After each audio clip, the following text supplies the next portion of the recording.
What's the best way to manage your bank accounts for your rental properties?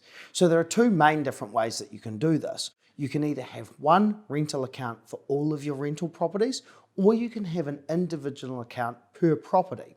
Personally, I prefer to have one bank account for all of my properties with a particular bank, so it's easier to manage, and if one property is vacant at one time, another might top that up and vice versa.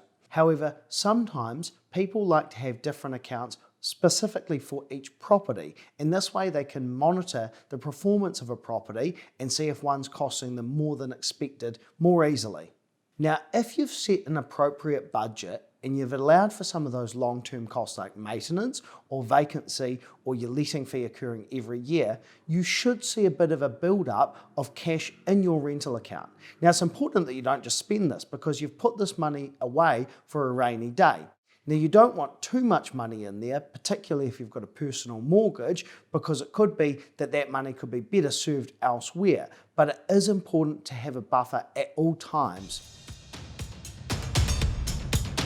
Another way of having a buffer, and this is what I used when I started out investing, is to set up a revolving credit facility which is undrawn in case of emergency. So if you don't have the cash, you can apply to have a revolving credit against existing equity, and you keep this as an in case of emergency fund.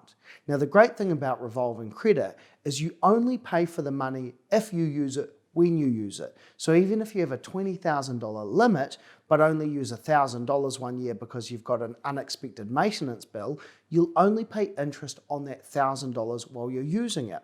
And then the following year, you can look to repay that. If you've got a cash flow positive property, generally speaking, if you're trying to build your wealth, I would recommend keeping that extra surplus in your account, again, building up a bit of a buffer for a rainy day.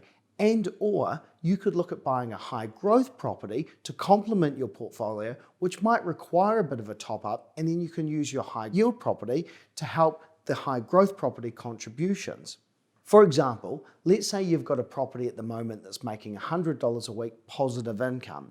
You could use that $100 a week to buy, say, 2 rental properties, one in Auckland, one in Christchurch, one costing $75 and another costing $25, which means your entire portfolio is cash flow neutral, but now you've got a high yielding and 2 growth properties. For me, I look at my investment rental accounts probably on a weekly basis, and all I'm checking really is that my accounts are where I expect them to be, i.e. a little bit in credit. Now, if you don't have much of a buffer, you might need to check it more regularly, but if you have a revolving credit facility in place as a backstop, you might only need to check your accounts once a month to make sure that the rent payments have gone in. Now, this is on the assumption that you're using a property manager that would be chasing up any rent arrears if they were occurring. If you have a negatively geared rental property, it's important that you make sure you structure your contribution. The way I'd recommend doing this is to work out how much you need to top up by. Now, let's say it was $40 a week, but you're paid fortnightly. What I would recommend is you set an automatic payment in line with your personal pay of $80 a fortnight into your rental account so that you're always building up that buffer in your rental account for the bills. Now, if you build up a buffer in your rental account, it can be tempting to see that money there and be tempted to use it. Now, my advice is don't. You've set a long-term goal of owning this property, and you want to make sure there's money for the unforeseen circumstances like vacancy or maintenance. Now, if you take that money out and then all of a sudden a vacancy occurs, you're not going to have the money to pay your mortgage or the other costs that you've got. So, my advice, always keep a safety net in there, and if you use a revolving credit, that's even more important, because if you take money out of your revolving credit for a personal use, that blurs the line between investment and personal. If you do want to use some of your credit facility for something personal, my advice is to top up your personal mortgage to do this. Investors who don't prepare for the worst case scenario and put money aside will have a negative impact when they do suffer these things like vacancy and maintenance. You need to prepare for the worst case scenario today in case it happens in the future.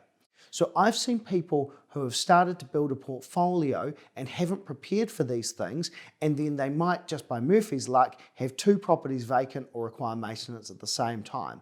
This will put undue financial burden on you and might result in you selling properties too soon to achieve what your long-term goals are.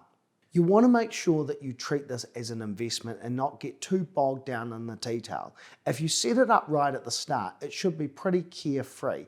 And a lot of investors that I've worked with in the past don't actually have to monitor their property on a regular basis. From an accounting perspective, you need to get the accounting set up right at the start, and then you need to file your annual tax returns. So you need to talk to them before you buy an investment property and get the structure set up.